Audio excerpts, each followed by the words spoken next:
contract, why don't we have any wins? Any real authentic wins? So today, I'm happy to tell you, this is a Marketing Monday Oops All Wins edition.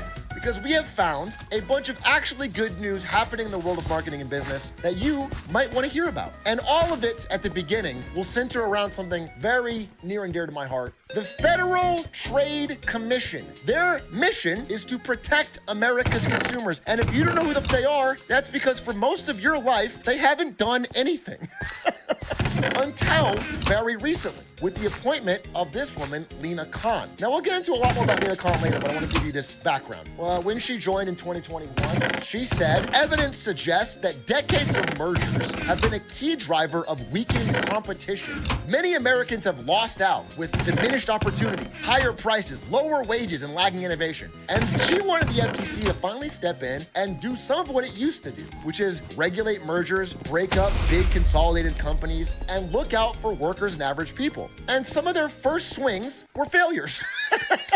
They tried to stop the Activision Blizzard Microsoft thing, Amgen acquiring Horizon Therapeutics, ICE taking over Black Knight for $13 billion. It went through. But some of what they did slowed things down or made the corporations not get exactly everything they wanted. Things like they're blocking Tapestry's acquisition of Capri, Kroger's acquisition of Albertsons, Amazon's monopoly power, or MGM Resorts had a gigantic hack where a ton of customer data was revealed. The FTC started looking into it, and MGM sued them, which means FTC's on the right track. And then, what I want to tell you about is some recent stuff that can only be, in my mind, called unequivocal wins. And I want to start with this one right here at the top, about non-compete agreements. A non-compete agreement is basically an employment contract that you'll sign when you first get a job that says whether we fire you or whether you quit, you cannot go work for a competitor to our business for at least a certain number of months, weeks, years. And 1 in 5 American workers, 30 million people, are currently locked into a non-compete agreement. Now, that is way too many